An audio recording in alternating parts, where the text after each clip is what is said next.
Good evening, everyone. Dave Hansen here with the Houston Electric Vehicle Association. We're glad to have everybody here.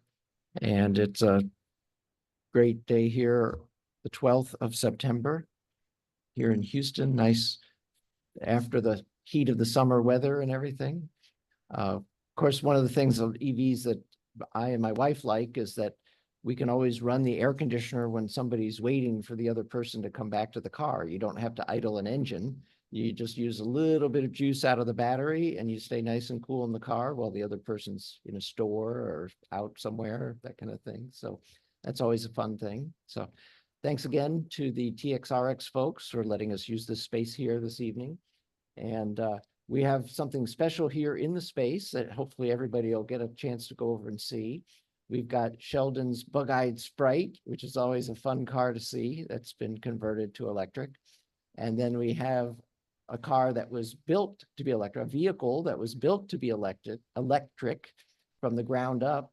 And it's all stainless steel and it's large in size. And that's Colin's Cybertruck. And thanks, Colin, and thanks, Sheldon, for bringing those vehicles. So everybody can take a chance, take some time and stop out in the area just inside the big garage door and see those vehicles. In fact, I saw Sheldon with his head under the hood explaining parts of the conversion to another gentleman who was out there earlier as I came in. And so everybody gets real excited about EVs. Some other info about EVs is developments in the commercial world. So I stopped by this week at an Acura dealership, and they've got a couple of models that they've come out with as EVs that are in conjunction with GM. So kind of under the hood, it's a GM equipment, but very impressive technology. So I did a test drive around the block and accelerates very well with that full torque from 0 RPM. And so those, as everybody knows, we're brand agnostic here at the Houston Electric Vehicle Association. Different people have different brands of vehicles. And that brings me to, let's see if I share these slides. Okay, let me get to sharing here. And I can, then I can talk about some of the things we have coming up this week. And where's my sharing go to? Yeah. It's not at the bottom anymore. Okay, come on. It is online. Pretty totally good. Can you share the startup PowerPoint? Okay, because I just went to your online site and pulled it up. So I see it here in front of me. But yeah, so the items that we have coming up are events here in September. So this coming Saturday, for folks who are local in Houston, as you might have seen in the announcement that got emailed out to folks, we've got vehicles being shown at the Houston Botanic Garden, and that'll be from 9 to 12. And you can look up where that is. The street address is actually 1 Botanic Garden Drive. So it doesn't tell you where in Houston it is, but it's the southeast part of Houston. And they're having a special celebration out there this Saturday that'll go on pretty much all day. We'll have the vehicles there from 9 to 12. And again, Colin's Cybertruck will be out there, and Emma will be out there with her Hyundai Ioniq 5, along with her camping trailer. So folks that haven't seen that, that's always fun to see. And a couple of other vehicles. We've got Robert's Chevy Bolt. And so that's this coming Saturday. And then a week from this Saturday, over at the Houston Hobby Airport on the side of the 1940 Air Terminal, we've got the Wings and Wheels, which is always fun. So we'll have the vehicles right out in front, and then you can also visit the museum and visit the airplanes. And one of the unique things about the 1940 Air Terminal Museum is that you can get right out on the ramp and just look across the field and see the live flights taking off and landing. Okay. So, we were also interested in people knowing about other events around town and around the country. So the official Drive Electric Week is from September 27th through October 6th. And right now, we don't here in Houston have an event that falls in that time frame. But as I mentioned, we've got this coming Saturday, the 14th, and the following Saturday, the 21st. So we're beating everybody else. How about that? Yeah. So it's because of the partners that we want to partner with, and that's when their events are falling. So we'll see. We might have an event actually during that week. We'll let everybody know. IKEA this year declined to let us be out there during that time frame, so we won't do that. So, all right. And then the photo we've got, it's not the one right there, but slide number 3 has the Botanic Garden that I mentioned.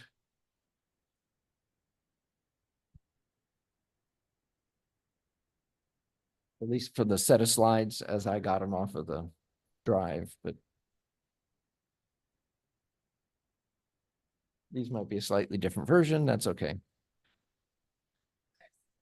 Yeah, come on in. Sorry, we've made it a little difficult this time to find us, but it's good that you got in here. Nice to see you again.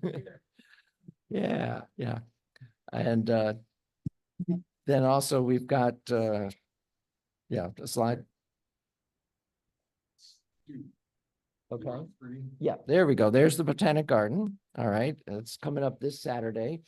And it won't be a large number of cars, so we're not asking for any more folks to bring vehicles to the Botanic Garden. But yeah, you can contact me directly with my email, which everyone should be getting the email from our official club email. Yeah, it shows up there.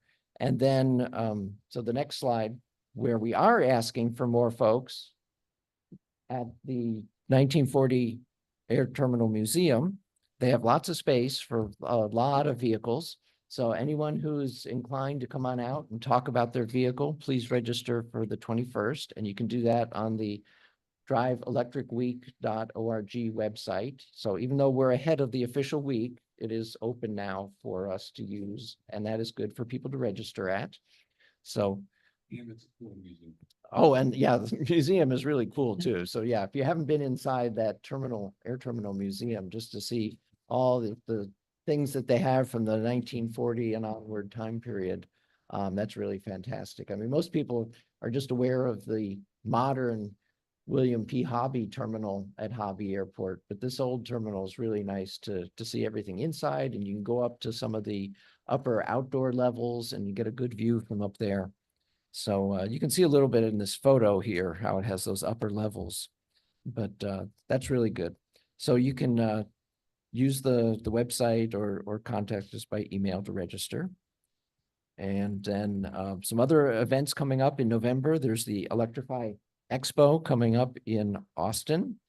And some of us have been out to that, and that's a real fun thing to go out and see all kinds of electric vehicles, from electric bicycles, mopeds, motorcycles, small cars, big cars, trucks, boats. I don't know if they have any airplanes there yet, but we have the air terminal museum earlier. So that's coming up in November. And then we are always looking for more speakers, so folks have stuff to go on. So after our main speaker tonight, our member John Atwood has got some hardware here and 15 photos that I've got ready to pull up. And so John will be telling us about the stuff he's got going on. We love hearing about what projects people are working on. Always open to discussion of where our Houston EVA should be going. And of course, you can email us with ideas, and we'd love to entertain them. And then, of course, joining the bigger association is always fun. In January, we have the big national meeting. Last 2 years, it's been out in California, hosted at the Aptera factory, and that's coming along.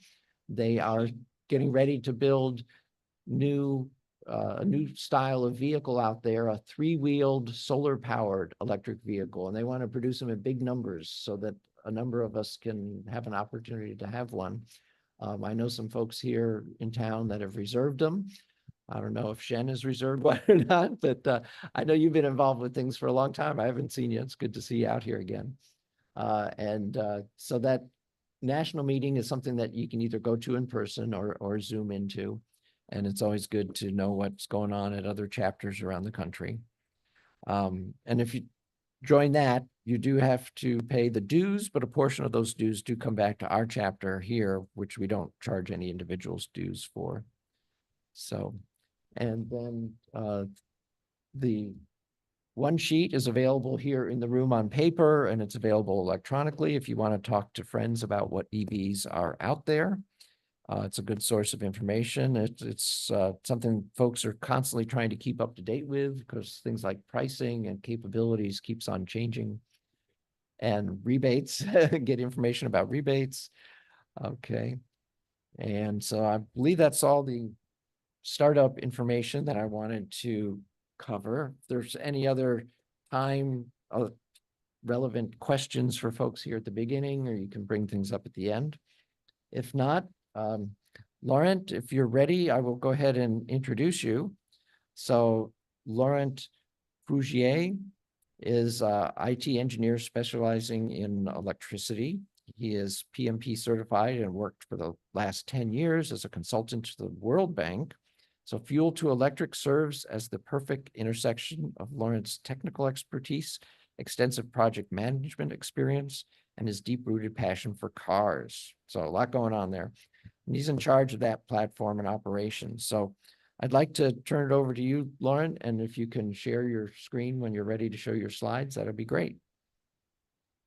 Awesome. Thank you very much for having me today. I'm sharing my screen right now. Can you see the presentation? Yes, we have it in the room. Can other folks online see it? Should be okay. So that is me. And my name is Laurent Frugier. I'm French, obviously. And I'm one of the 3 co-founders of Fuel2Electric. And you mentioned it. I have a background in IT and electricity. I worked in Europe, in Africa, in the US before starting Fuel2Electric. I'm not a mechanic, but I fall in love with cars all the time. I don't see that as a problem. My bank account says differently. It all started with the cars in my family, but what really ignited my passion was the fun and excitement I got from watching the American TV shows from the 70s and the 80s. And here is a bunch of them. At this time, I knew all the Porsches, the Ferraris, the Mercedes, the MGs, Auto Bianchis, but these American cars were something else. Growing up in France, I never saw them on the streets. So they felt like they were from a completely different world. That's until I traveled to the US at the age of 12, and it was fantastic. Just like a different world where cars were icons. In 2007, then, so 17 years ago, I landed a job in IT focusing on smart cities and transformation of city like Paris into eco-friendly all-electric city. That was a while ago.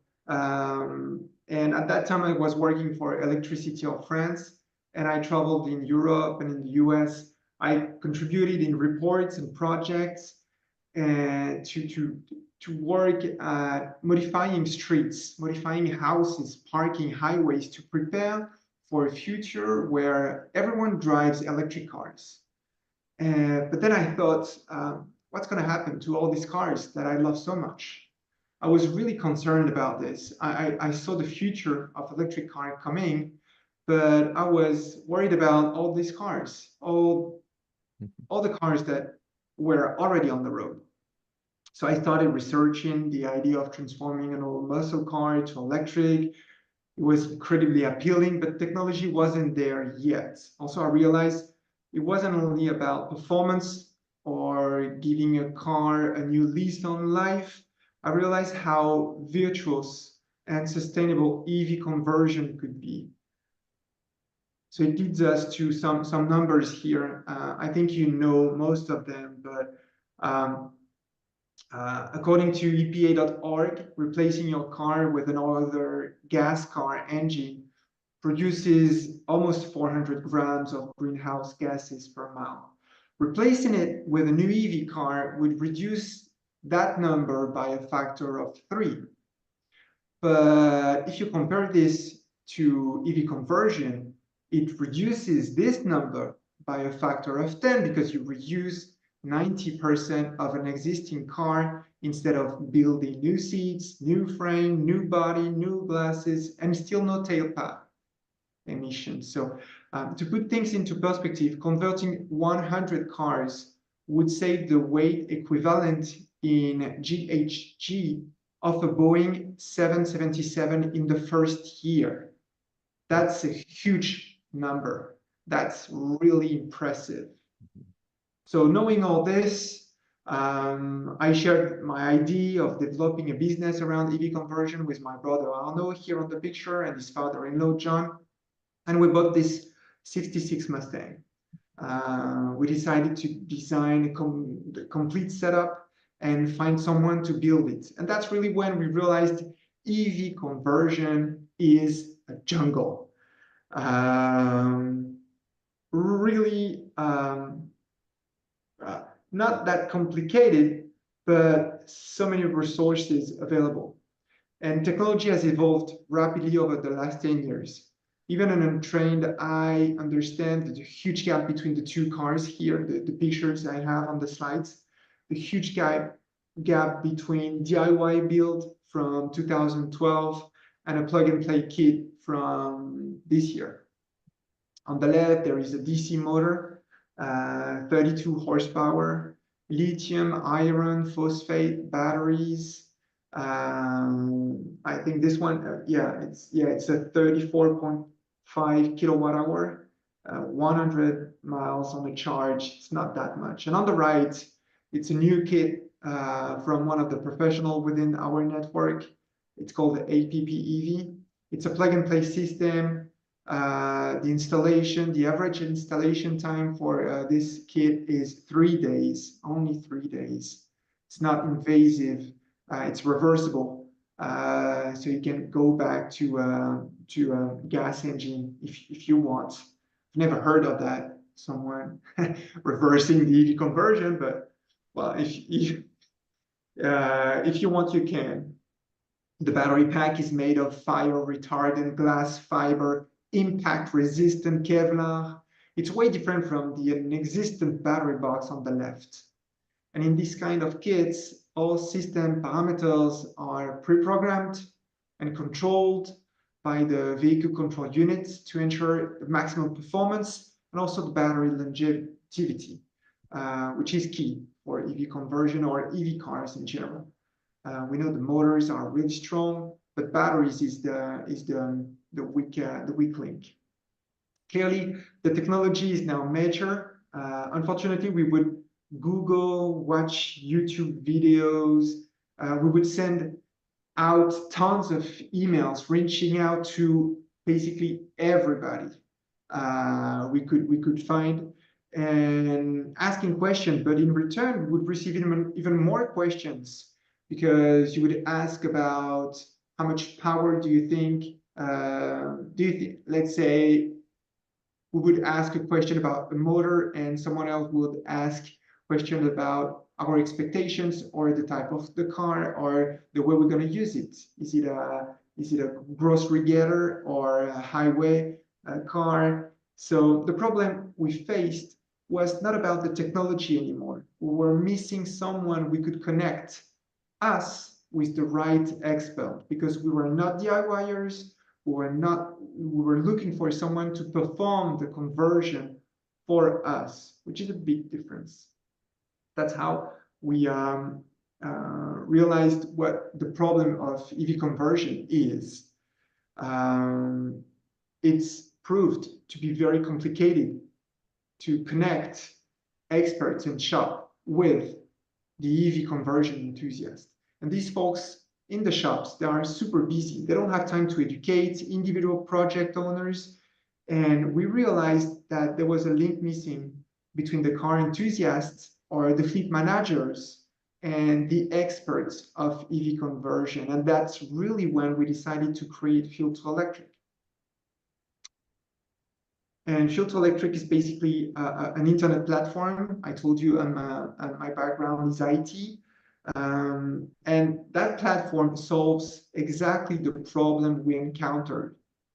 Our objective with Fuel2Electric is to help everybody in the automotive industry and anyone to convert their vehicle to electric. And now people call us the Airbnb of EV conversion, just because it's easier to understand. You want to convert your car, you don't know who to talk to. Just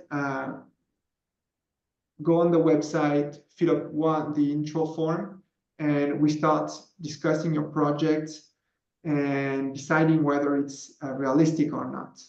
So we have this it's called the reverse marketplace, where everyone can submit their EV conversion project once instead of talking about the same project again and again to all the shops they know.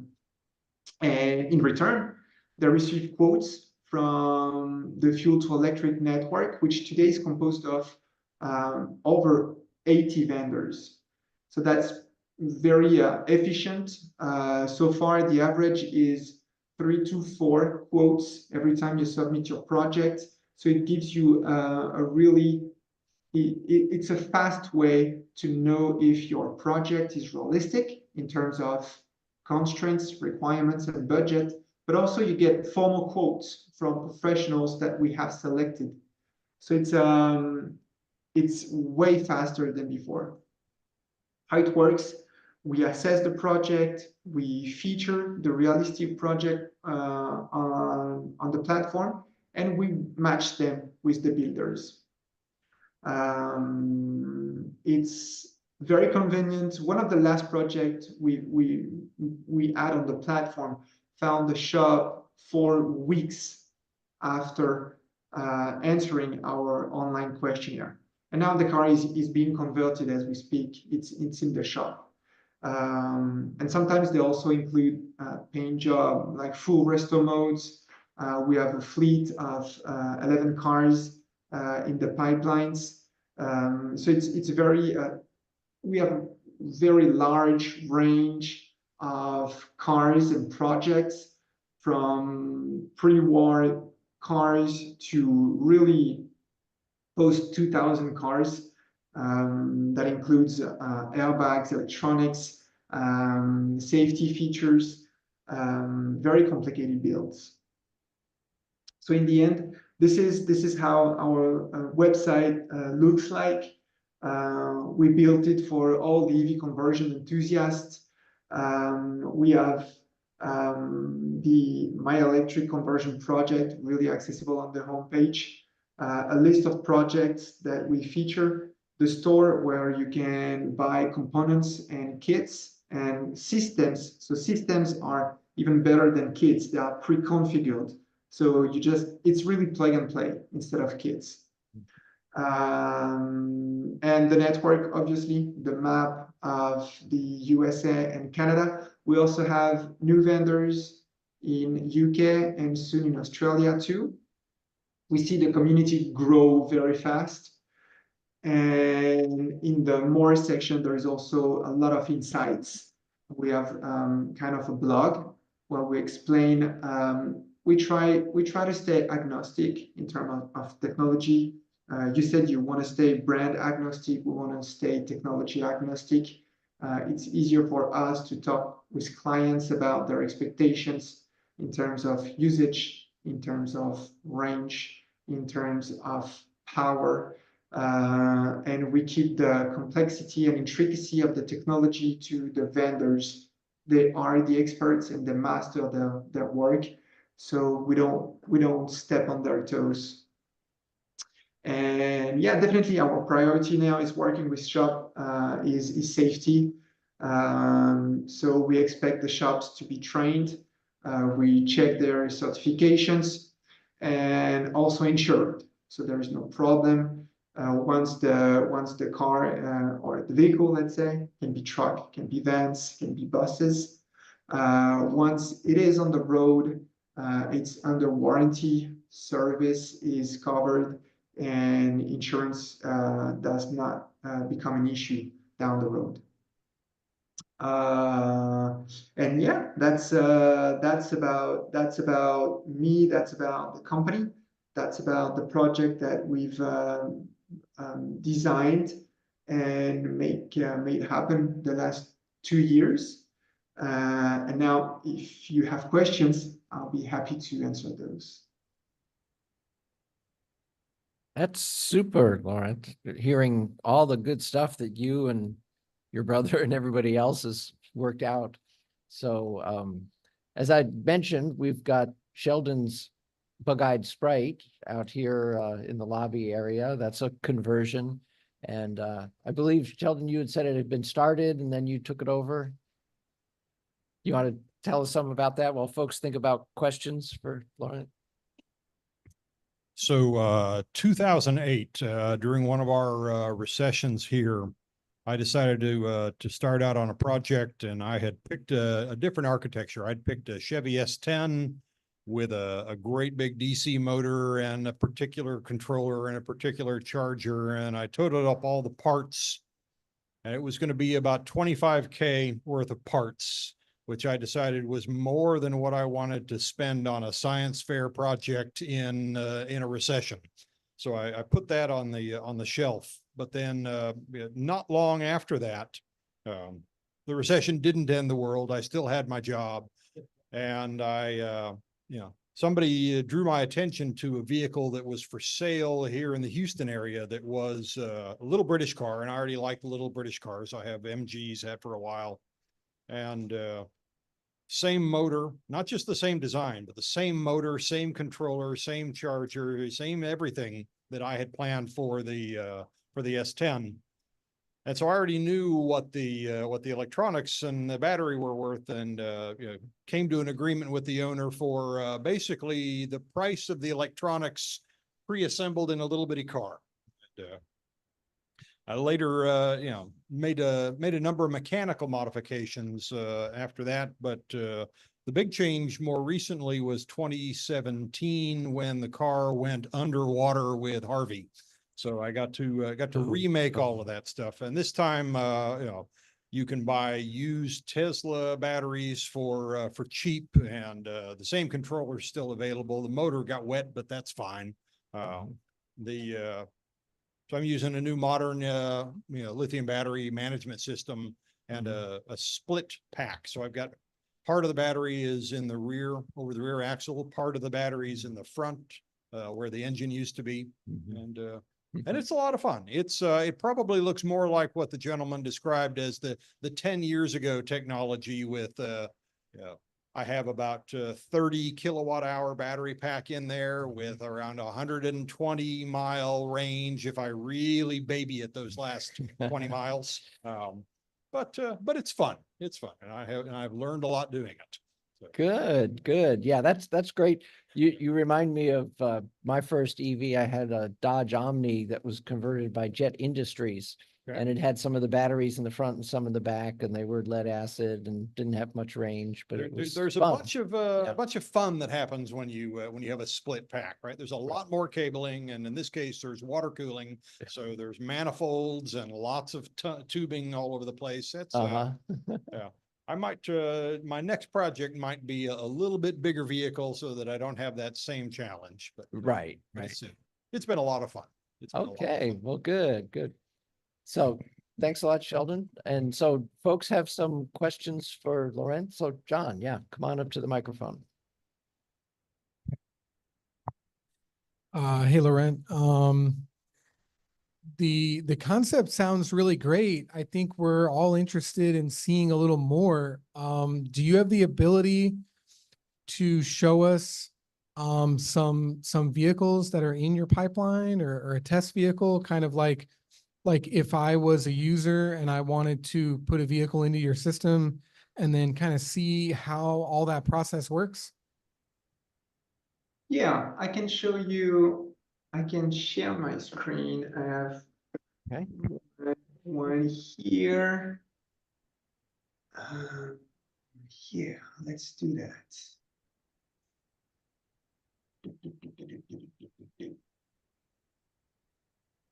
Can you see it now?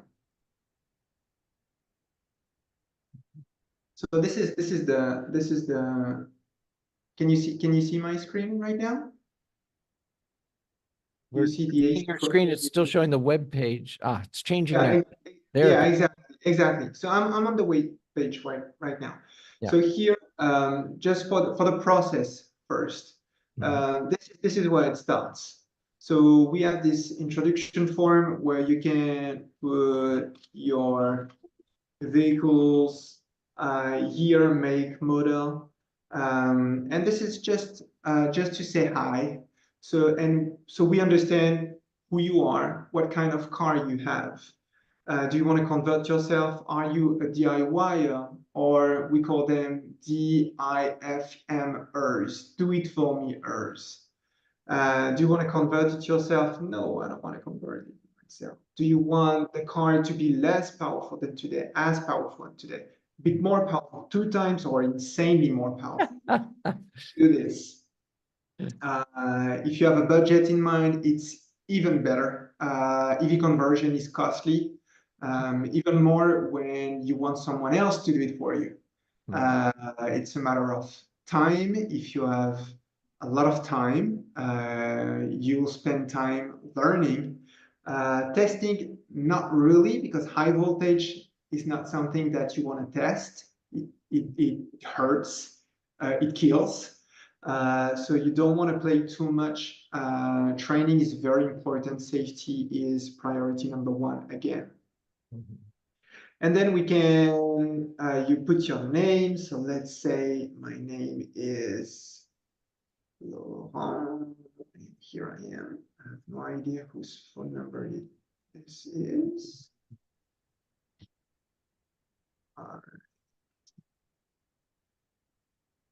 And you can also schedule an appointment with us.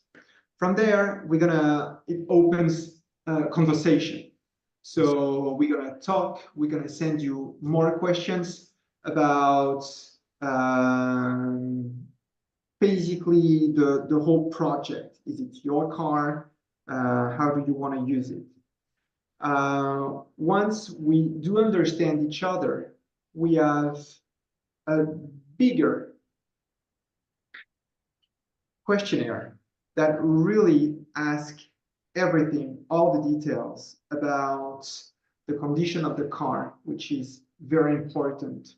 Rust is not a friend of EV conversion or any restoration. So restoration work is very complicated, especially if you don't want to do it yourself. It's going to be very expensive because shops, they want to see the car, they want to inspect the chassis, and even when they know the car, they find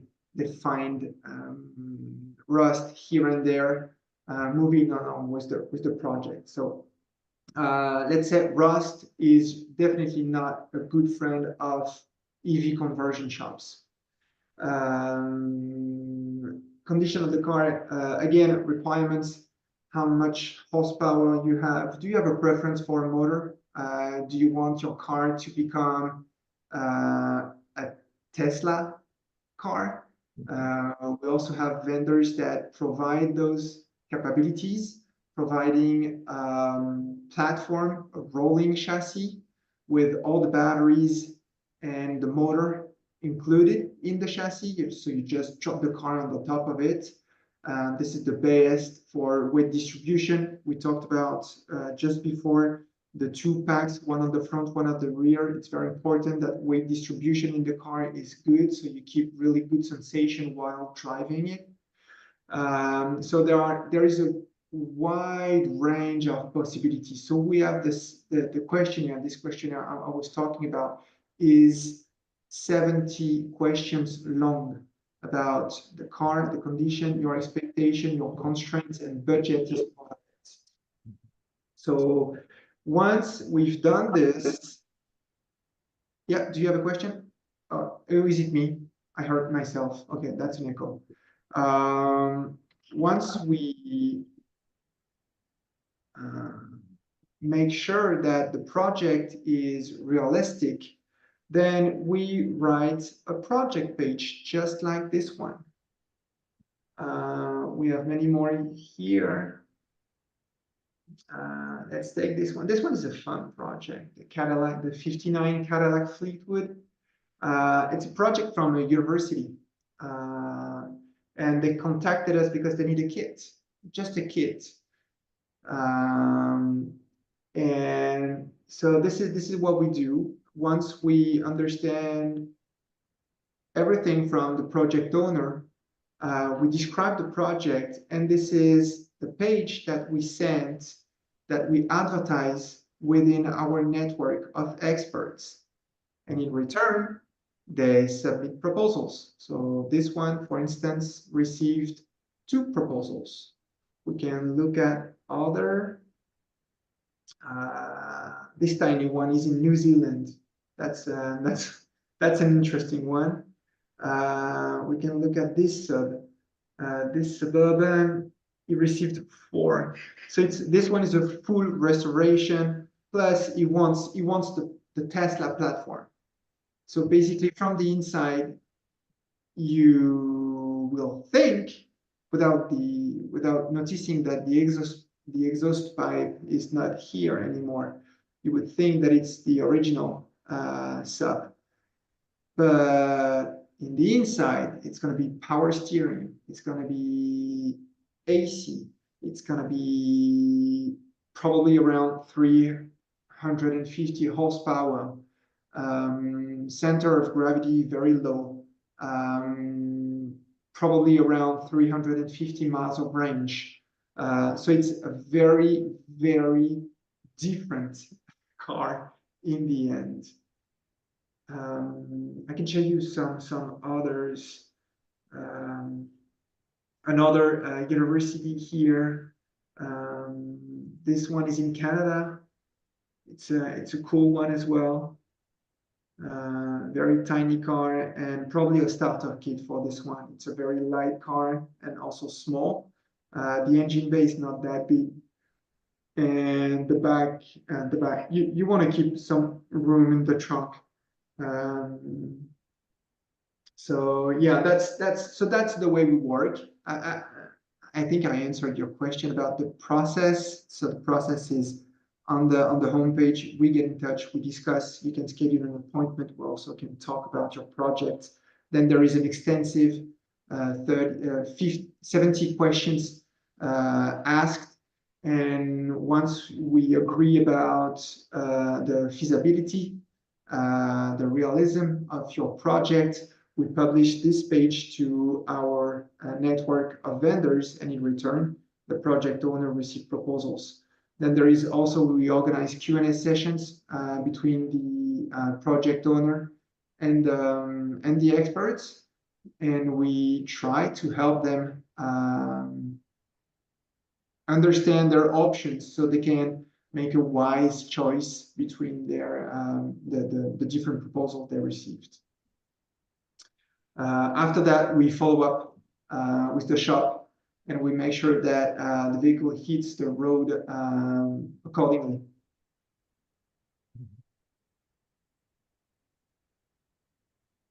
Did I answer the question?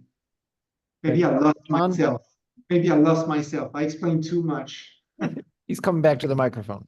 Yeah, no, Okay. that's great. Yeah, you answered all the questions. This is what I wanted to see because I don't think you can see this page unless you sign in correctly, right? Exactly. You need to Great. you need to be part of the community somehow. So you need to log in to access this page. Otherwise, you have access to all of the resources, education and training. We have a lot of partners we work with. It can be virtual, it can be on hands. So this one is past, but we have also EV 101 sessions. There is a map also of all the vendors in orange, and in yellow, all the training facilities. And yeah, and more resources here in the insights section. It's a big blog basically, and you can search your questions here.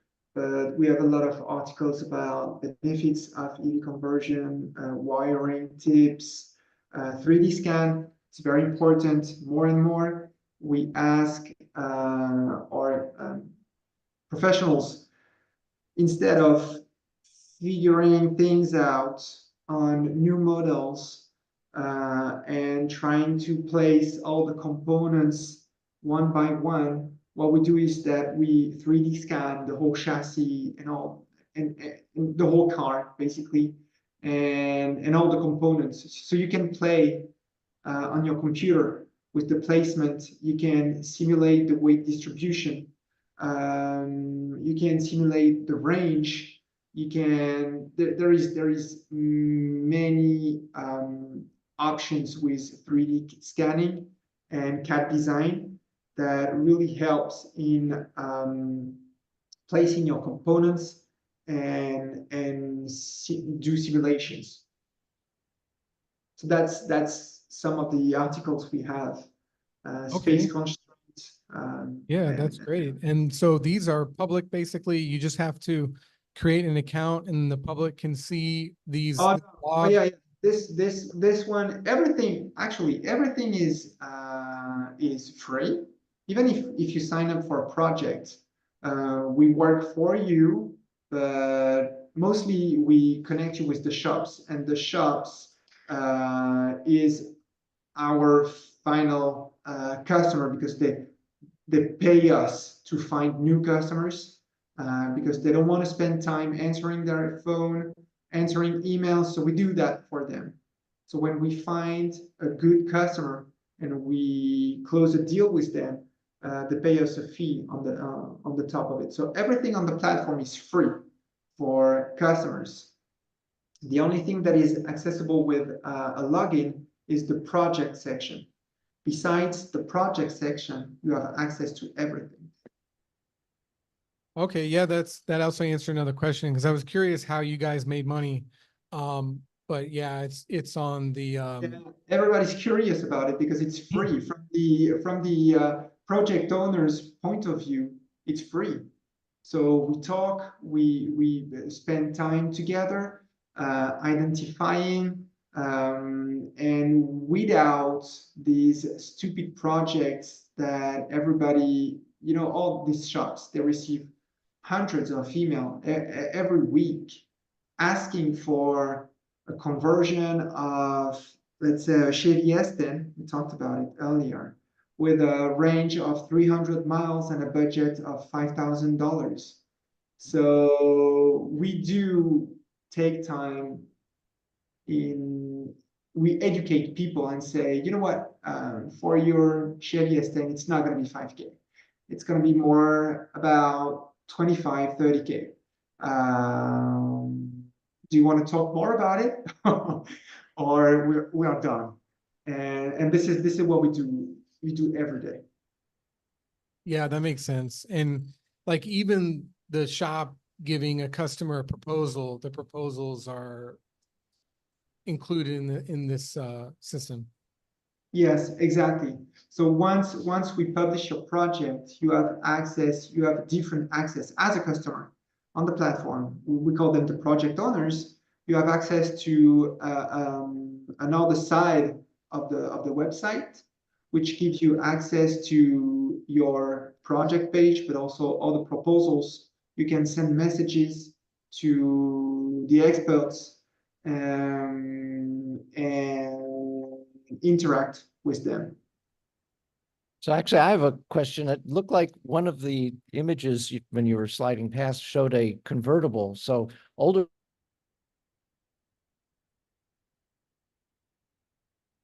It cuts. I'm losing. I can't hear you anymore.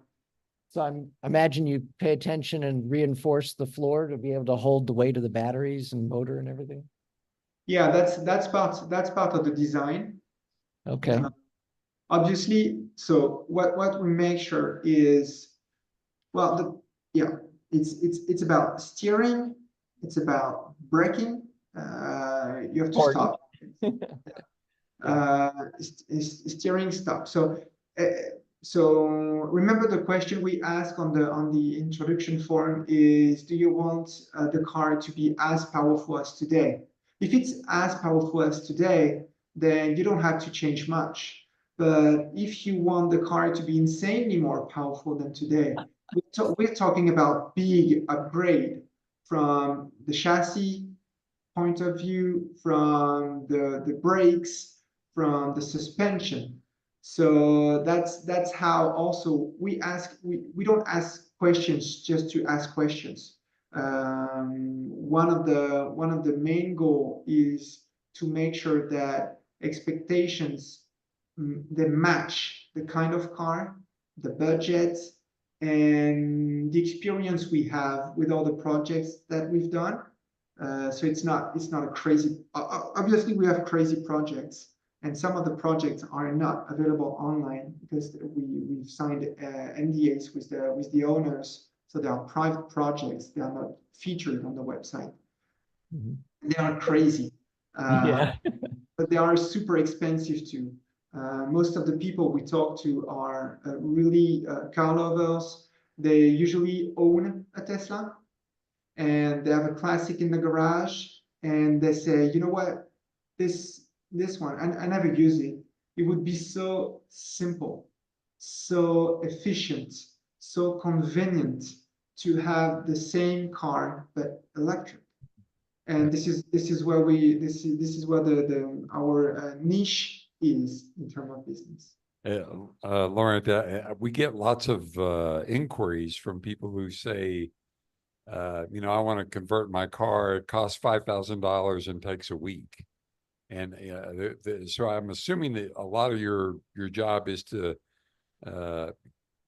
filter the applicants for this. Yes. Mm-hmm. Yeah, definitely.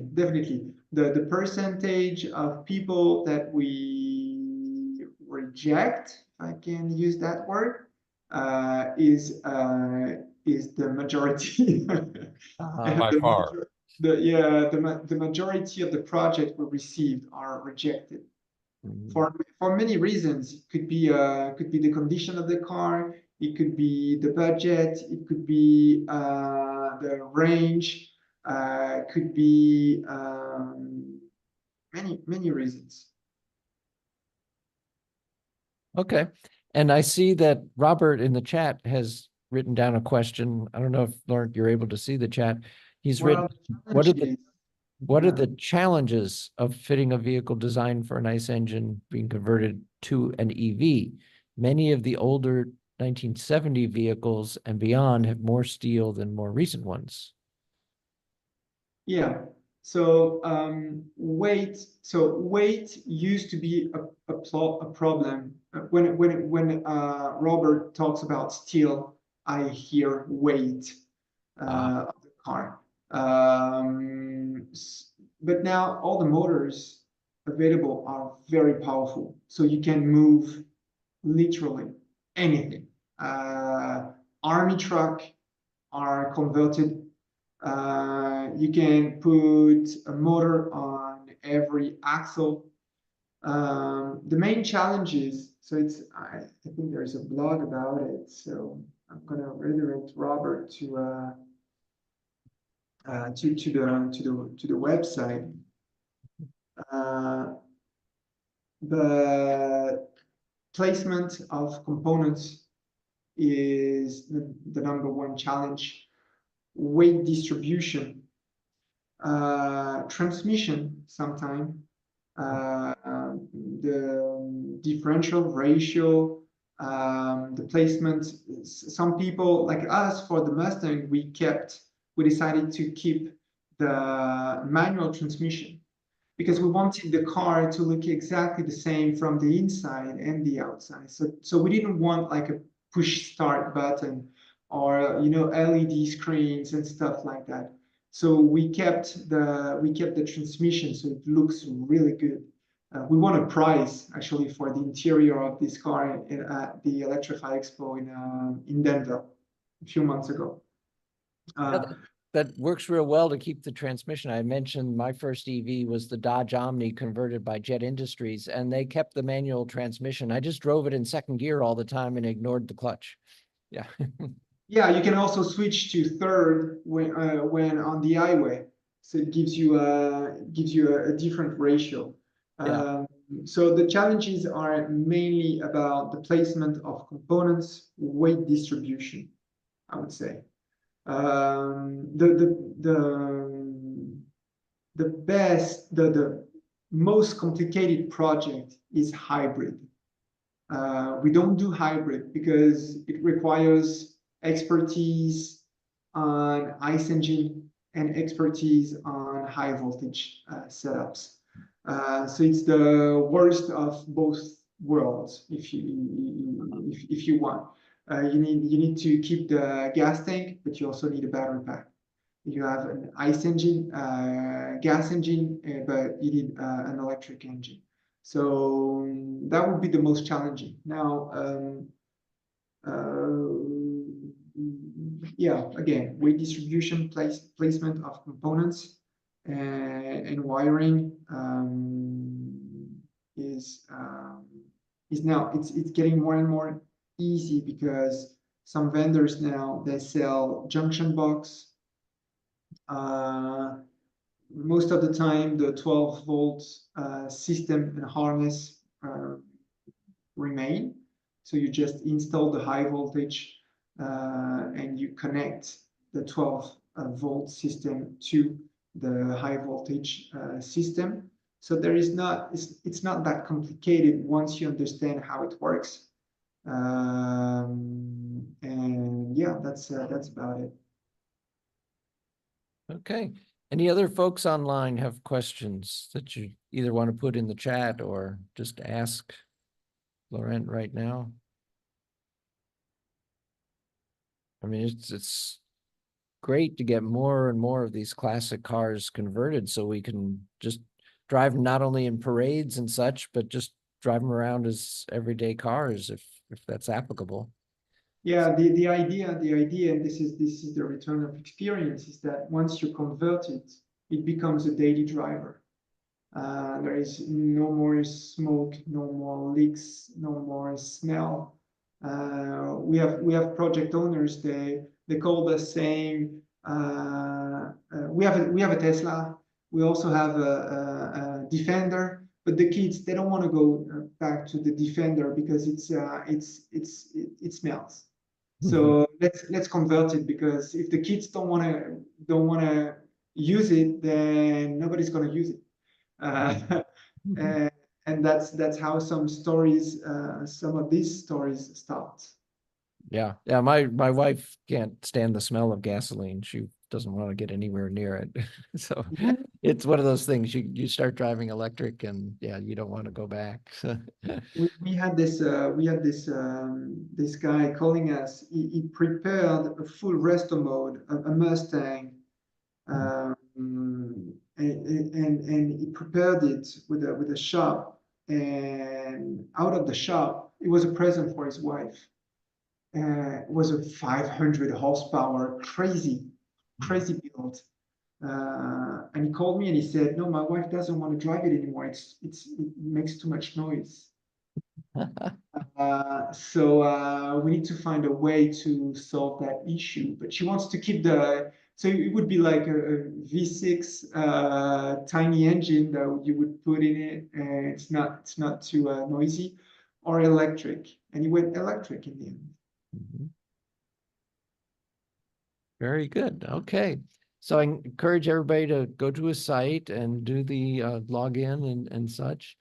And we appreciate hearing, and we'd love to have you back every month just to, attend our meetings, because ever since the pandemic, we've been hybrid. So we were only Zoom during the pandemic, and then afterwards, it's like, well, gee, we opened up a whole new world of folks. A certain number of people, of course, we encourage people to come here to TXRX, but we understand there's people who you could be traveling or need to watch the video afterwards or something. But yeah, being hybrid means wherever you're at in the world, if you have an internet connection, we're certainly love to have you take part in our monthly meetings here. For those that don't know, it's every month of the year except December when we have a social where we ask folks to bring their family members and we meet up at a restaurant. So December is the only month that we don't have the second Thursday meeting. And of course, we have all the special events that we mentioned coming up here, especially in September. So, well, good. This is exciting. I'm so glad that we've connected up with you. I mean, you need to get the word out, and hopefully through organizations like ours. I mean, we're just one chapter in one part of the U.S., but we love spreading the word when we hear about efforts like yours. Yeah, I'm trying to send our newsletter. We have a newsletter every Thursday. We try to send to all the chapters, the EVA chapters. And it's good to have good feedback, like the one we got from you. There is already a few chapters that are involved in EV conversion, the same presentation, answered those questions. It's always good to talk to people and explain what it is and explain that it's available, it's reliable.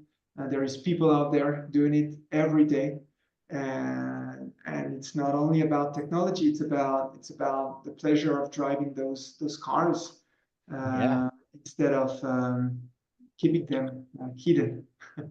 Yeah. So, and in fact, thinking about it, if you want to address specific geographic areas in the US and Canada, you can go to the overall EVA website, and our chapter and all the other chapters and the contact information for them are there. So you can also reach out to chapters if you wanted to address folks in a particular geographical area. So just an idea for you, but thanks so much for explaining all this, and you're welcome to stay on. We're going to shift over to John Atwood. He's got some photos and things to tell us about work that he's doing. So come on up, John.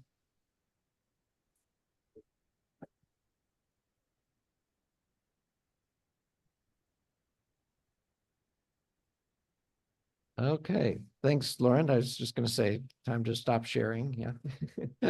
And let's see if I can share my screen. I should be able to pull up my folder of photos that John sent me.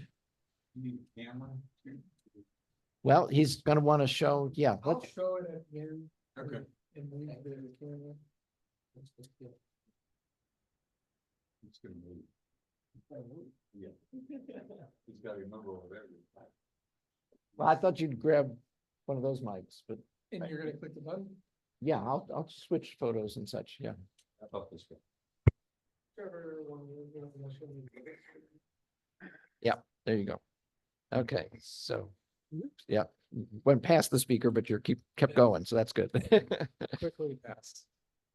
All right. My name is John Atwood, and I'm going to talk a little bit about my EV conversion. I just have a short update. So I did one EV conversion myself already, and I'm currently working on a larger one. I'm doing a mid-sized pickup truck.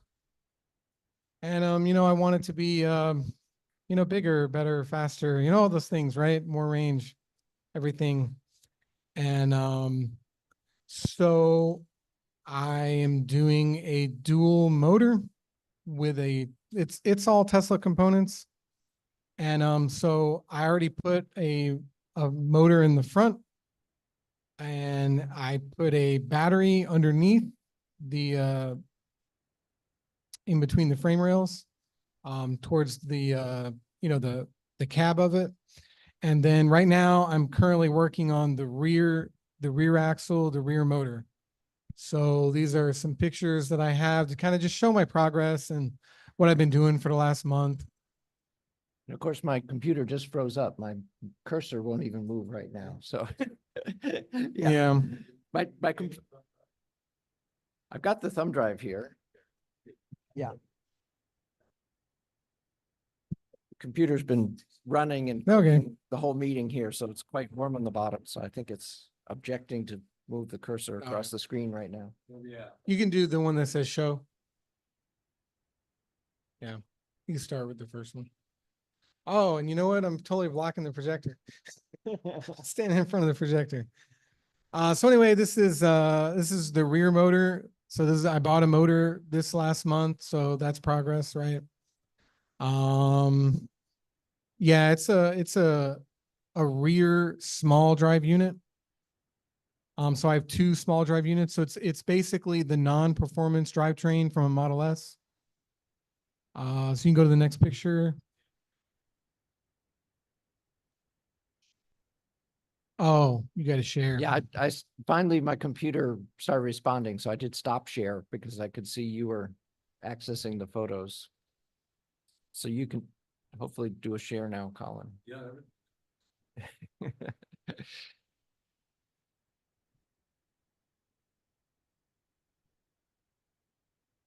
All right, Okay. now you guys online can see a dirty motor out of a Tesla. All right. Okay, so I bought this guy on eBay, which is where you buy it.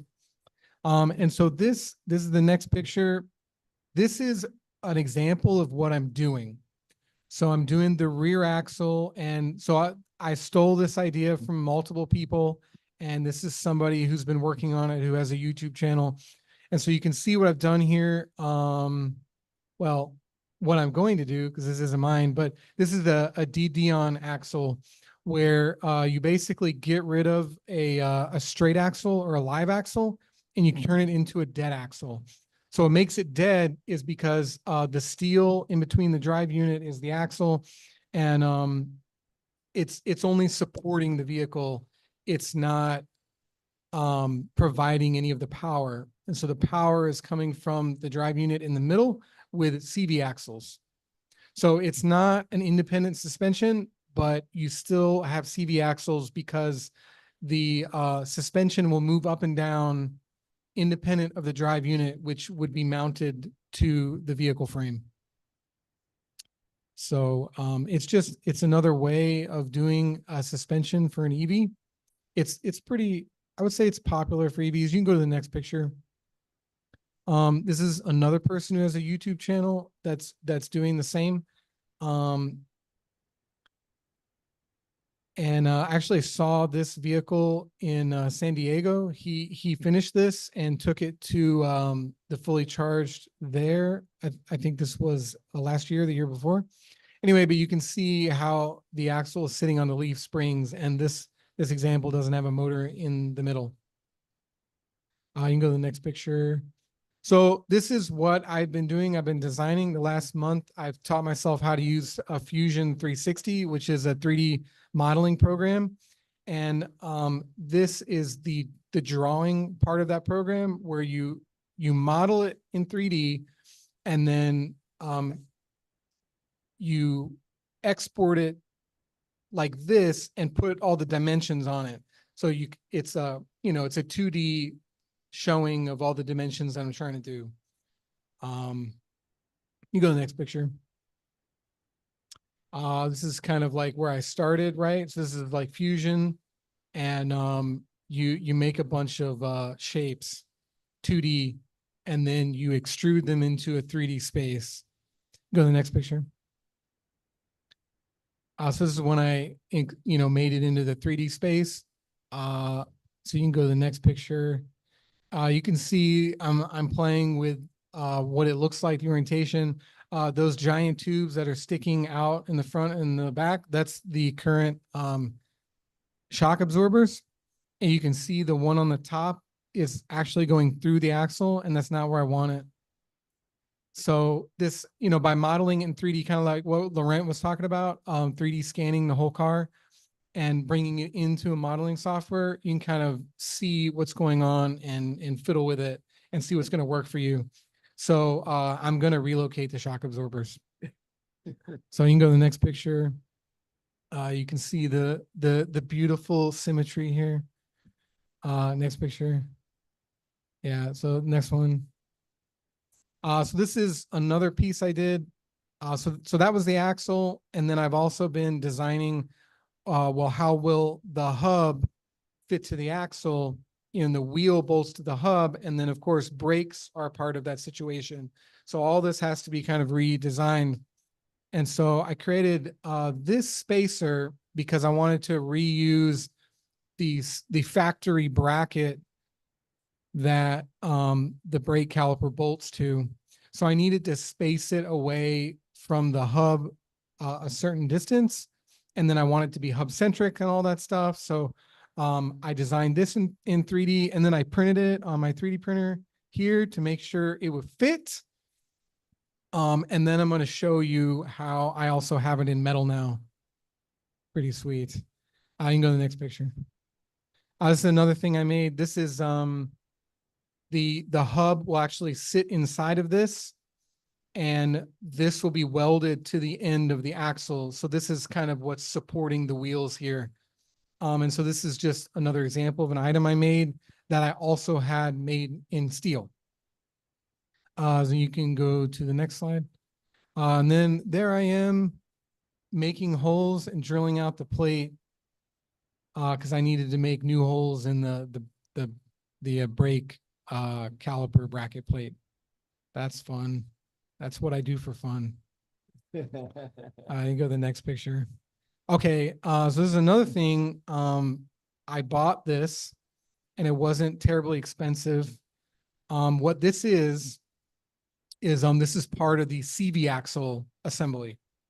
So in kind of the second picture that I showed you of that Tesla motor, you don't have to go back to that picture, but there was some CV axles kind of laying there. Well, what I'm doing is I have this adapter here that goes into the Tesla transmission, the reduction transmission. And so what this does is it adapts it to a Porsche 930 axle. So it's kind of a piecemeal off the shelf kind of axle conversion for your CVs, your CV joints.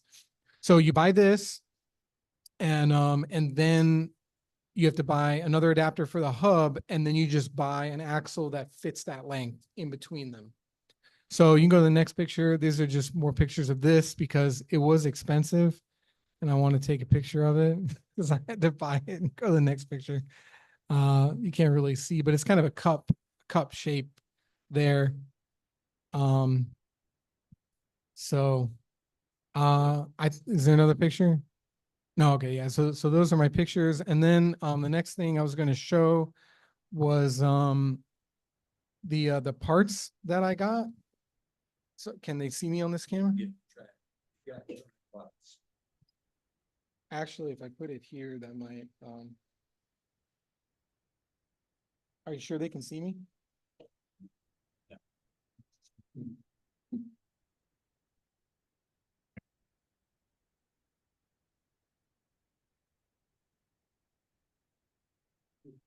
Man.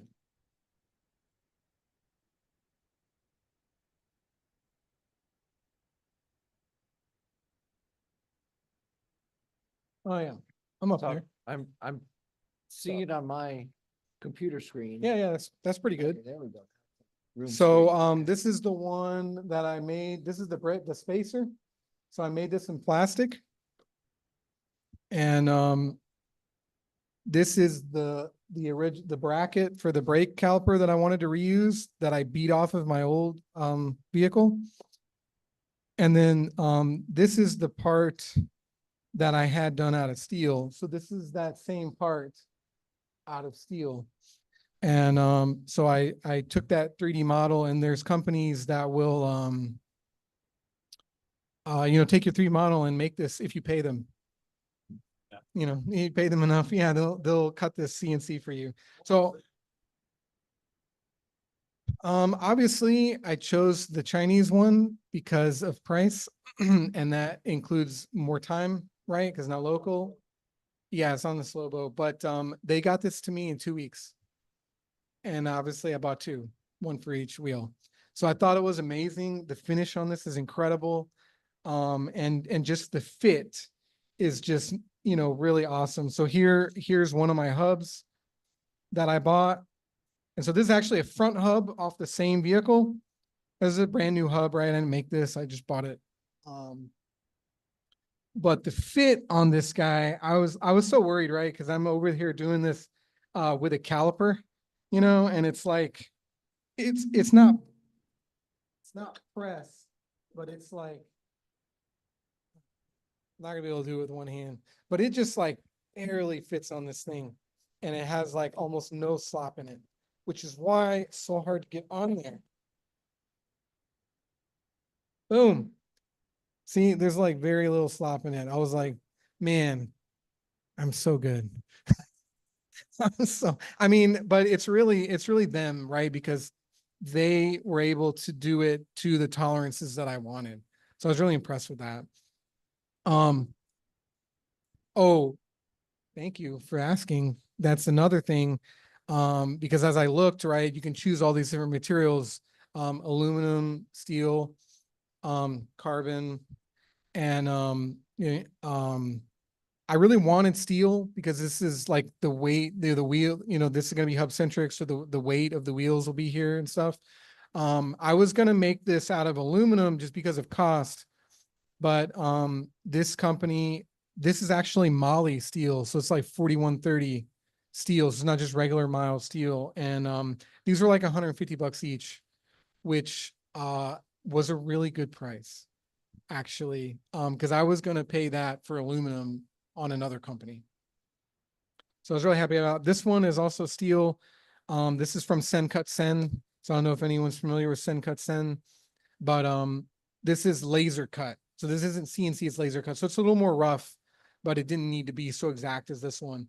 And this is basically welded to the end of my axle, and this interfaces into it like that. So this is an extra. This is so cheap I could buy extras.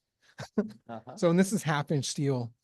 And so like this was like $30. And so like for a 1/2 inch steel a block that's laser cut, I thought that was pretty good. So anyway, it all fits together like it's supposed to fit together. I'm pretty happy about that. That's it. That's my update. Oh, and then I guess there's one more thing. So the axle itself that I showed, that's 1/4 inch steel. And so I'm having a fabricator at TXRX help me out. And I'm obviously paying him, and he's going to put it together based on these specifications that I have. And I tried to cut it, and it's like you have to have a saw that's made for cutting through like a 3x3 1/4 inch piece of steel. Because I tried like if you just use your hand grinder, it's not going to be straight. And I want the stuff to be like straight and true and all that stuff because it's suspension. So anyway, in a few weeks, I'll be able to show that as well. Bill.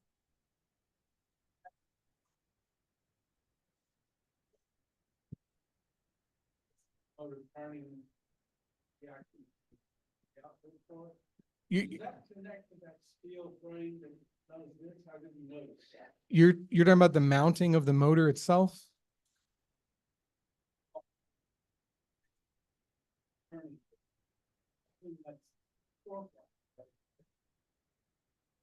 Keeps the motor from reacting. Yeah, the motor has 3 mounts. You know, it's 2 mounts, one in the front, one in the back, and then one on the side. That's what you're talking about, the one on the side, I think.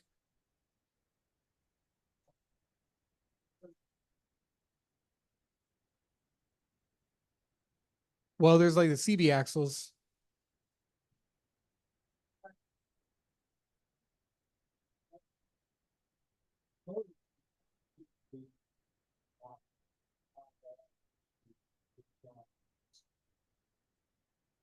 Posts that stick into the end of that motor with this spin. It's got CB axle. It's the second picture.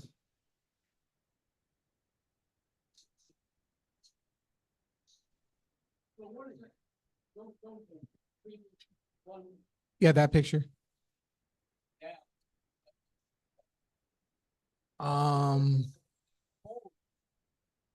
You know, You're talking about this right here? Or like this right here? This, I think this is just a piece of metal propping it up. But you're talking about like this?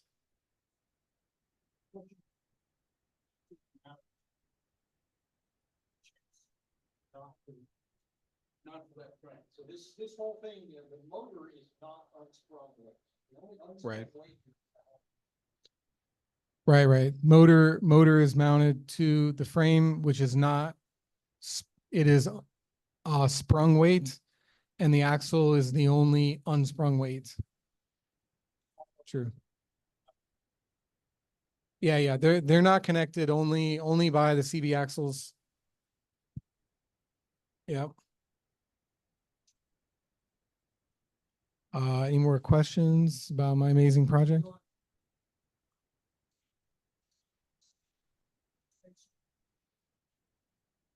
Yes, I did very much attempt to keep the same wheel spacing.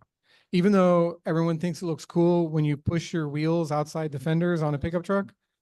But you know, I wanted to keep things factory. So if I do modify it in any way, then I'm not having to go backwards on it, you know, like it's, yeah. Yeah. Same geometry here. And I think that's kind of like what Laurent was talking about is like, you know, kind of using kits or trying to keep things as factory as possible, you know, is really the best way. Because you start modifying everything, it's like a wild thing that just takes so much more time and money. You're fabricating everything from scratch, you know, which, you know, I talked to EV West and they really didn't have a lot of great things to say about the Tesla subframe. So that seems to be a very popular thing to do, is just to take a drive unit in the subframe and shove that up underneath the car and bolt it in somewhere. And it's not terribly easy, but the frames aren't great. They're seeing cracked frames and stuff like that. You know, I mean, they're just aluminum. And so this is definitely more sturdy. It retains the stock suspension and mostly geometry, and it will also hold weight as a pickup truck. You know, so this beam will support you know, anything that's put in the bed or whatever. So I should be able to still carry, you know, 1,000 pounds of junk in the bed, because I probably added, you know, at least 500 pounds to the overall vehicle weight.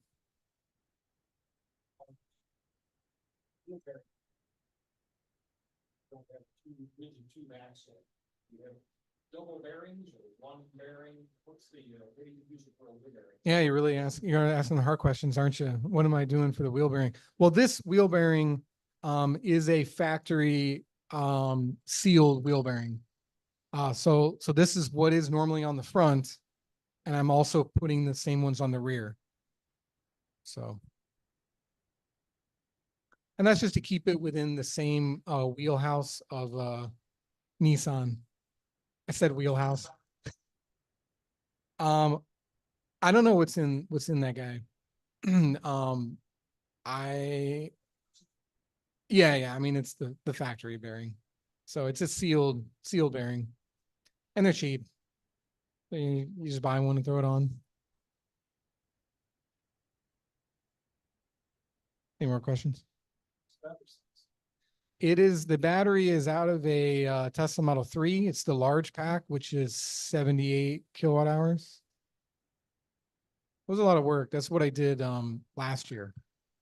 Or the beginning, like January of this year. Like I bought a battery, I took it all apart, I reconfigured it, and I shoved it up under there. It's going okay.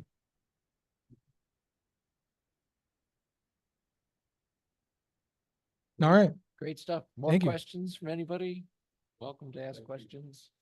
All right, John, thanks so much. Yeah. Okay. So I see that Robert posted in the chat here, if anyone is working a conversion, I have a large amount of conversion books. Email me. There's his email. So there's a source of some books. And I know that over time, different books have been published with ideas of conversions. And as Laurent said, the things have really changed a lot over the decades, and capabilities that you can put in a conversion can be much better now than what they were in the early days. So making a more practical vehicle. So any other questions or comments folks have?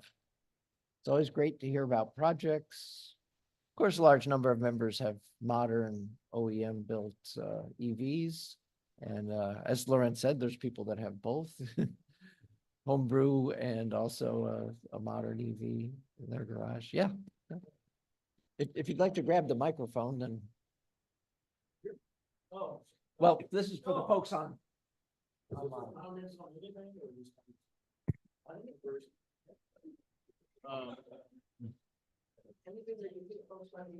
Well,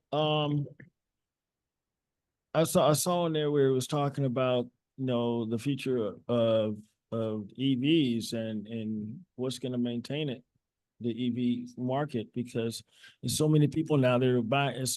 I think it's over abundance of EVs that are being built right now, but the charging situation is still not there. And it's not. I don't think it's getting any better, because I run into charging stations that don't work or don't or have not worked in a long time. Blink, it's like always broke. Right. And it's, if it's going to be a future of EV, that's going to be that's going to be the answer, is having reliability on the charging aspect of things. Yeah. The BP and the Shell stations, it's great if you stay out in Katy or in that area. And most of these charging stations now, the big ones like that, are outside the loop, and there's nothing really that's sustainable inside the loop, except the one on Yale, which is the Walmart, which is always packed for the most part. But it's a lot of, super packed. So you've seen that used a lot. Okay. Well, a lot of people do say that Europe and China are way ahead of the US on building public charging stations. One of the differences in a lot of those places is that people don't have standalone houses like a lot of folks in the US do. So people do their charging at their house, which has retarded the development of public charging. Now, of course, a lot more folks in the US that do live in apartments and condos and so forth are interested in getting EVs, and they're dependent for their local driving. Exactly as you say. You can buy them at a cheaper rate, but I think the whole aspect of the Buc-ee's situation with the adapter, that's going to revolutionize the whole aspect of pressure on these other companies to up the game, so to speak, because people are going to be able to use not just in the few that they have right now, but when they start advancing them to their supercharging stations all over Houston, a lot less people are going to be using those at the Walmart or the other ones that people know right now. Right. And that's going to be just a game changer. Yeah. And we're going to have to see if other things might change the game. I've been reading some things about under vehicle wireless charging, and there's been developments that have made that just as efficient as connecting a copper cable to a car. And a lot of people say once that technology gets standardized, every restaurant, every shopping mall, every store that has parking will have that in a number of parking places, and it'll just kind of become transparent that you go places and you're just charging your car all the time. Now, of course, that's going to take some technology development and implementation, but I yeah, think Mike. Rich has seen, yeah, please. Rich has seen a lot of problems with charging. Okay. And he is, because he can't get level 2 charging at home. That's where we're all used to that. I would bet every single one of us has that here. He does not, and going to work at the airport, right? Yeah, is there's plenty of parking for, if you're gonna park there and get on an airplane. If you're an employee, not so much. Yeah, he is, a walking example of, somebody who's been left out of this. And you keep asking for, an answer. I don't have an answer.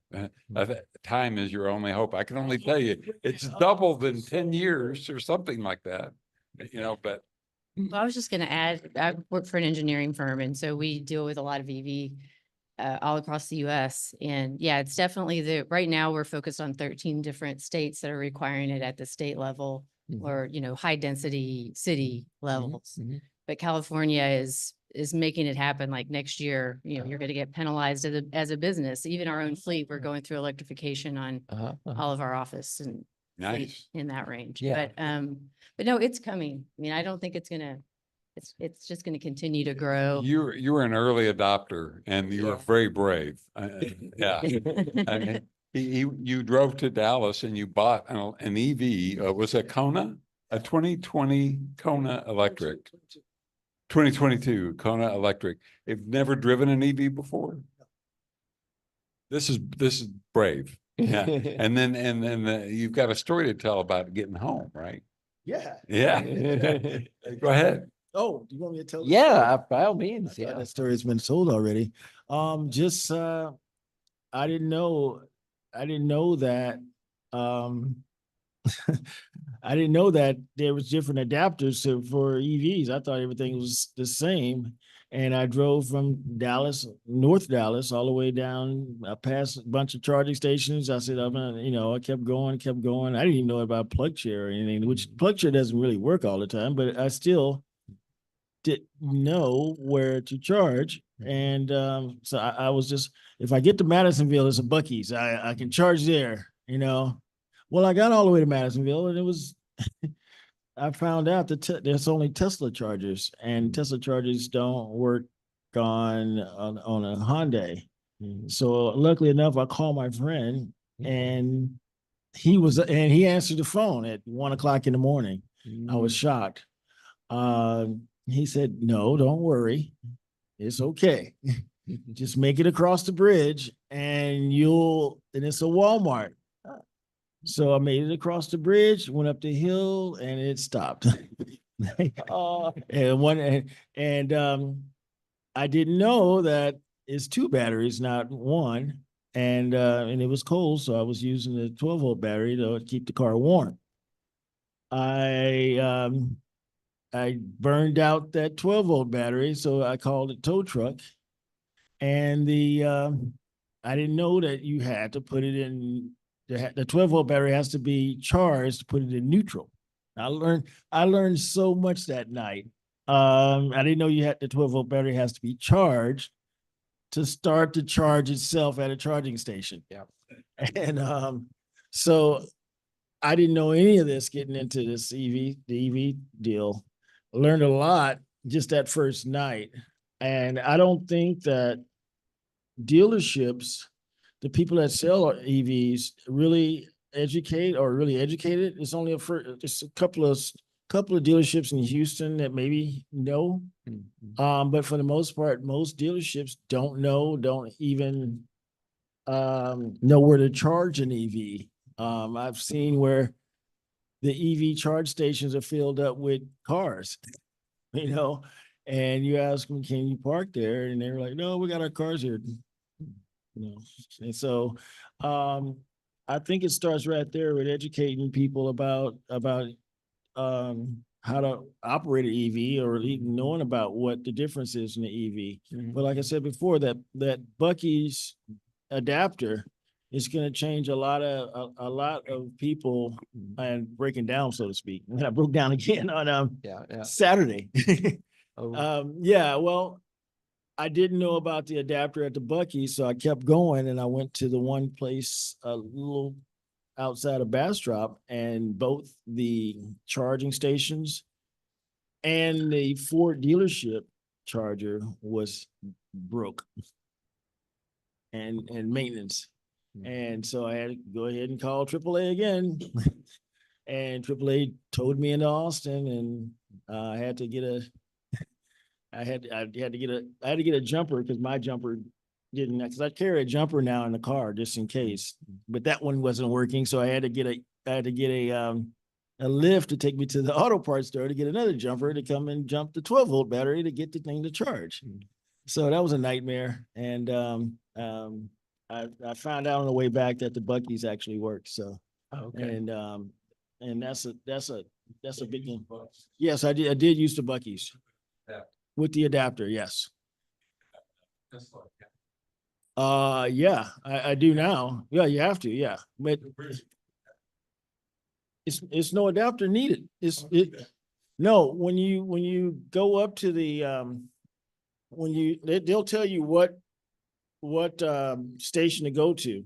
You go to that station and you take it out, you push it in and bring it back out, and it has the adapter already in it. And then you just plug it in. Good. And when you finish charging, you just stick it back in. So, yeah. Right, Okay, so right. No, but the majority of them are having the larger stations. In the Houston area, yeah, I think the only one is, I think is the one in Waller, and the one in Katie's supposed to get it. okay, so that's And, something it's- new. I hadn't heard that the Magic Dock was anywhere around here. I thought it was just like on the East Coast somewhere. No, it's, they have the one, the Bucky's Oh, in, so around Houston. the Bucky's in Bastrop has it. Okay, good. The one on 290.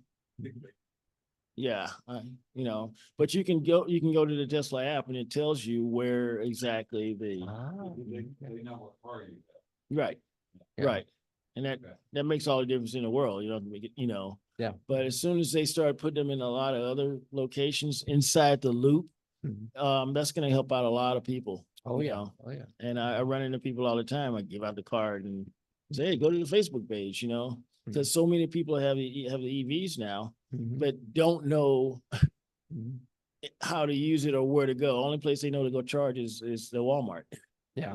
You know?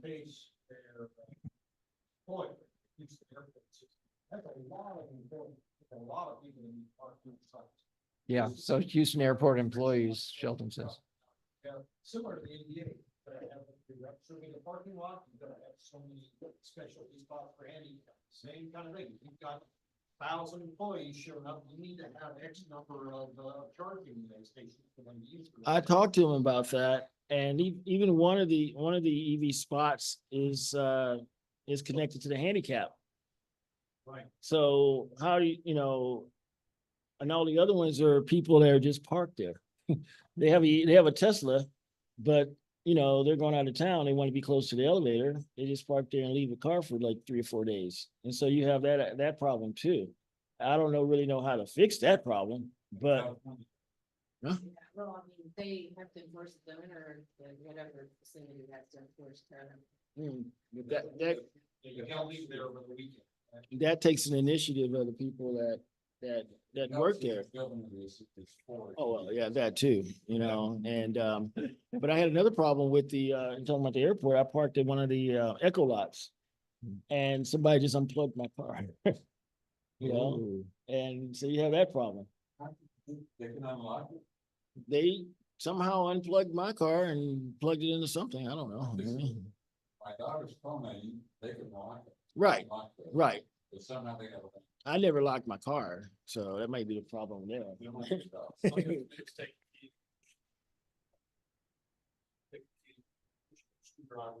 Oh, really? Oh, I didn't know that. But it still takes the airport people, in the city, enough initiative to do that. My employer just recently started doing it, just within the last year. They've got on our campus, 2 or 3 spots over here, and 2 or 3 spots over there. It's enough. It's not a lot, but It's a start. I don't know if anybody's seen the city of Houston, when you go downtown to, City Hall, they got a huge spots of, charging spots. But yeah, it's an annex, but none of those cars are being used. All are EVs. and they're all just sitting there. And I asked the guy, like, are you using these cars? Can the public use these chargers? And they're like, nope, that's for the city. And they're spending a bunch of money for these cars just to sit there. Some of us be out. They want to look good. And they want us to be out. Is that what they're trying to do? Well, there's also rules about giving things away, so you just can't give electricity away. Hmm. Like, okay. I haven't talked. They're using charge point. Mhm. You still have to have an account, you still have to pay the bill. Mhm. That can go in any place that you've got utility power to run a couple of those things. And it doesn't have to be a supercharger, you're gonna be there for 8 or 9 hours. Charge that thing and have more than enough to top it up. It's just, for me, it's just upsetting when you have like the companies Blink and I forgot the other ones they have. ChargePoint always, no problem with ChargePoint. But the other EV Go is kind of a iffy. Sometimes it works, sometimes it doesn't. But for the most part, a lot of them don't work. The ones at the parks, Herman Park, doesn't work. Memorial Park, none of them work. And you call the company and ask them like, hey, when is this going to be fixed? And they said it's on a waiting list. So until more pressure is being put on these companies that put these things out, and it's none. I live in 3rd Ward, and there's no charging spots unless you go to Herman Park. Let's talk about the future of, if you want the future of EV to grow, that's when it's going to have to change. Well, that's a great question, a great point you're making there. Here's how we fix that charger thing. My name's Robert, if anybody, I'm on the phone, if anybody can hear me, but I have suggested some technology. This is a field that I am really wanting to be involved in, and I've been seeking employment and talking to companies, but it's kind of difficult. But some of the things that I've talked to some of these companies about is, one, when you talk about the people who just leave their car parked and they're gone for 3 days, that is frustrating as heck. My wife works at the airport and she gets to park in an employee parking lot. And these pilots or people or flight attendants, all of them, they leave the car, they go on a 4-day trip, they leave the car. And so now they're struggling for parking spaces out in her employee parking lot. So since I've been seeking employment for these apps like this, telling them, okay, if the car stays on the charger after it's been notified for 3 or 4 hours, start to charge them a penalty. That'll get them to move, or that'll create some problem. And then even more strategic, and this is a real strong one, and that is to start to drain the battery. It's still plugged up. Start to drain the battery. If they've left the car parked like that, that's the penalty. There's got to be some repercussions for doing that. And I was going to ask this question when I came in person, but I'll ask it now. And I think I know the answer, and that is, I wonder how many people that are members of this organization actually work in the charging field, the EV charging sector. I'm curious. I wanted to know that for networking purposes. But this is a real effort for me. And as I talk to, Titanium, that's one of the major companies that build chargers, DC fast chargers. But it's not on them. It's on those companies that manage the software, that you've got to do some incentive to get the person who's hogging up the charger to move their car. And just notifying them that the car is finished is not enough now. Got to be more to it. I'd like to know what people think about that. Tesla network does charge idle fees, and they even particularly look at when a particular location is a busy location. So that kind of thing's there. So Kathy? I was only going to ask if anybody's valeted at the airport recently. Has anybody used a valet service there? Because to me, that seems like the best solution is to have the valet connected to that so they could move the car once charged or know when the person's coming back, have it charged for them when they return. I've seen articles about that. I don't know where it's implemented, if Yeah. anywhere, but I've seen that idea because, yeah, people typically take trips for multiple days. I mean, some do a Yeah. single day trip, but a lot of people fly out and to block up a spot for charging cars for multiple days is obviously disadvantageous to everybody else. And having a valet be able to move the car out, like you say, just get it charged Yeah. before the person flies back in. I mean, I was just gonna say that, Yeah. that valet, the valet only parks the car downstairs. It doesn't park it in the EV spot. And No, I there don't there would think have to be a people- special arrangement. Right, Exactly. right. And you would have to tell them that.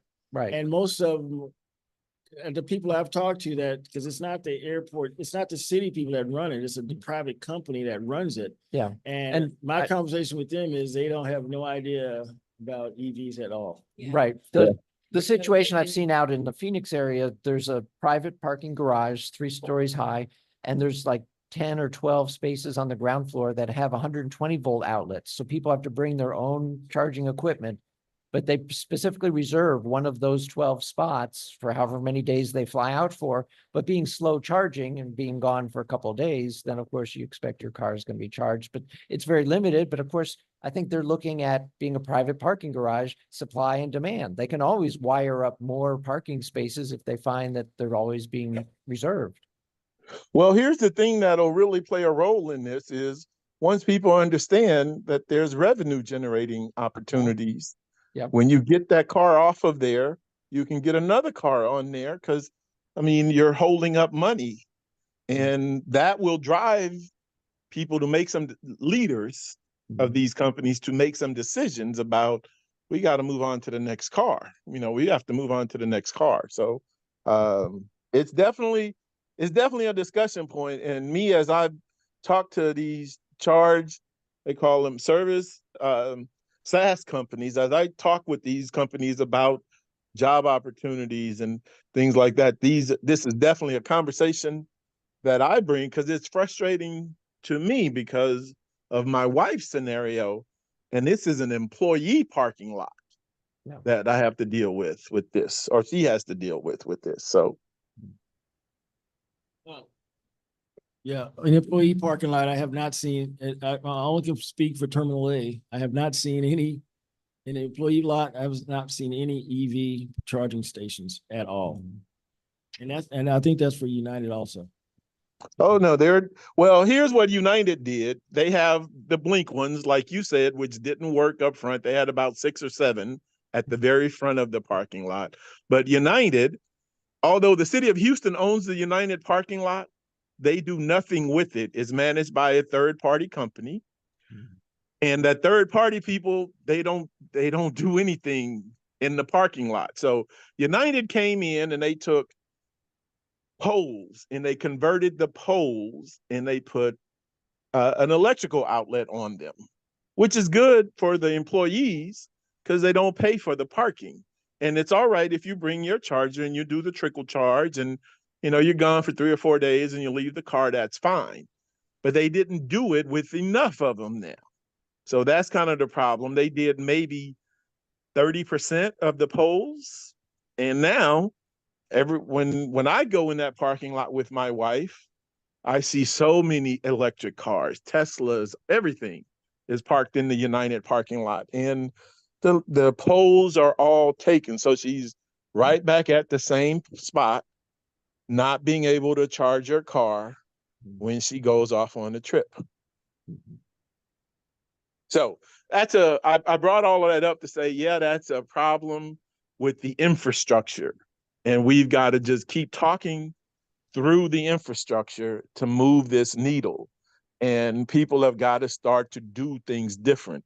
And United took a huge step by converting all of those poles and putting electrical outlets on them. But they need to do more now. Yeah. Well, I'm kind of happy to hear that they're all filled up, but exactly, you're right. They need to add more because there was a sad story. I saw several houses away, plug-in hybrid being driven by a neighbor. I hadn't really talked to him before. He's far enough away. I went over and talked to him. He said it was a company car And he said he never plugged it in. He only ran it on gas because he gets reimbursed wow. for gas as a company car. He wouldn't get reimbursed for his household electricity that would charge the car. So he would be Wow. losing on that. And so he had a car that was capable of being charged, but it was never charged. And so that's why I say that I'm kind of happy that all these pole mounted outlets are full, that people are buying the cars and actually charging them. Obviously, you know, when you get a chicken and egg situation, you get more demand. Hopefully the more supply will follow. Yeah, obviously, yeah, write letters, whatever it takes to get them to add more. I haven't talked to the mayor about it at all, but has anybody heard the mayor's concerns or had him speak on EV or any type of EV options at all? Well, energy? I talked to the former mayor, Sylvester Turner. He had an organization that was very focused on it. I even had contacts and people that I connected with, and they were very, very focused on rollout and grow and, you know, participating in this process. And, you know, I even got connected with some of the regional municipalities who really are also looking to grow. But man, it's a tough hole unless you have initiatives like up north in Dallas. They have the Clean City initiatives, and they have a group of people that's really driving electrification, the transportation electrification part of what's happening in North Dallas. And it's really just North Dallas where it's occurring. And, you know, you run into people that, you know, struggle like the struggles that you had coming from Dallas. And, but it's funny that here we are, man, 15 years later, and we're still having the very same conversation. Yeah, About things always this. go slower than we want, but I did hear a news report that a couple of routes of the Houston buses are gonna get electrified buses. And so that's a step in that direction to, of course, get more electric vehicles on the road, in this case, city buses, so. Is the city organization you're referring to, is that Evolve? No, No. that's not Evolve. I do know the Evolve group that was here. They are totally separate, although they work with the Turner administration. I'm sure they're working with the Whitmire administration as well, because it's a big thing. I mean, and there is big money in it. So That Evolve is funded by the city and Centerpoint and Reliant, I believe. Yeah, so okay, I didn't that's know where their that. money's coming from. Yeah, and Okay. originally it was Evolve that had contacted me about the Houston Botanic Garden event, and then they said they right. had to back out, so now we're dealing directly with But the. they're doing very interesting things with grants. So that you know, they set up an EV network in what was it, the fourth ward? And so you can call them up and get a ride and in a little EV for free that gets you to the bus or the grocery store or wherever. Oh, to connect in from areas charging where locations. there's no transportation. Yeah. And they Very need good. something in between buses and so that somebody set that up and it's being continuously funded, but there's like 3 or 4 organizations that are it's worth looking into. Okay. Just 2 questions real quick. Can I give you an update on the charging station downtown, and also when you talk about charging, as you know, Uber and Lyft are using making their drivers rent electric vehicles to do the share rides, and that kind of charging fills up charging spots also. But, Sure. Mhm. just Yeah, supply and demand, we hope both grow. Obviously, to get them to grow in tandem is kind of difficult, but sometimes one is going to get ahead, sometimes the other is going to get ahead, I'm thinking. But this is an update on the downtown charging station, and will that be for all cars or what? So. Well, Okay. come 2025, all charging stations will have the NACS plug. So, you know, everybody will be using that one. at that time. So that's going to be a big shift that's going to come for people as well. Yeah, I'm happy to hear that we're going to be standardizing, because I can imagine, here we have a projector in the room. If it had a different plug than what the wall outlet was, it's like, oh, we can't run our projector for our meeting tonight because it won't plug in the wall. Obviously, that would be kind of disastrous for having a club meeting like this. And so, yeah, getting to that one North American standard, we're not there yet, but companies have all pledged to build their cars next year, starting to use that. So I'm glad to hear that Magic Dock is around in the Houston area, because as I said, I only thought that was in other places. And so we're going to move forward with fits and starts. The Houston organization chapter is 35 years old. Is that right? Or 35 plus? I mean, that's the number that I hear sometimes. So Well, I've it's- been a member since 1994, and the organization was existed long before I it's joined it. easy to remember that, for most of us, or for a lot of us, conversions were the only EVs there were. Right. Mhm. And that, it's changing very rapidly, but you got to remember, it's been 35 plus years. Yep. It's going to take a while to make this transition. Yep. Yeah. No, I remember when I had that Dodge Omni, I had to ask the eye doctor if I could plug in outside the office there, because it didn't have much of a range, and I needed to get home again. And that was fine. I had to wait a while. It was just a regular 120 outlet, but he said that was fine to use that outlet. So that was that back in 94, 95. Yeah. So, I don't know if it was on the Facebook page, but when I was asking, I was kind of complaining about the use of charging stations, and somebody mentioned that when the combustible engine, when gasoline cars first were put in place, there were no gas stations. no, You had people used to use- buy a tin of gasoline. They would go to a drugstore, in the same way that you could get, mineral oil to put on your skin, or, something like that. You would go and it would be canned, like a can of soup. You'd have a can of gasoline, and you'd go buy it at a store that would. Yeah, or kerosene from a hardware store. Yeah, so yeah, gasoline wasn't available in the early days for cars, and it was a supply demand thing. And of course, now the supply is all over the world. But all right, I think it's time to wrap up. Really appreciate all the interaction with everybody, folks in the room, folks online, and everything. Thanks, John, for all your explanations. Thanks, Sheldon, for bringing the bug-eyed Sprite. That's fun. And thanks, Colin, for bringing the Cybertruck. Yeah, so yeah, everybody go out and look at both the Bug-eyed Sprite and the Cybertruck. So we'll be here again at TXRX next month on the second Thursday. And so we're working on one or two speakers for that. And so stay tuned, watch your emails. But it's great interaction tonight, so I appreciate it. And Laurent, thanks for all the information that you gave us about how you're connecting people up, people who want to do conversions with capabilities and information. So, all right, we'll see everybody next month. Thanks.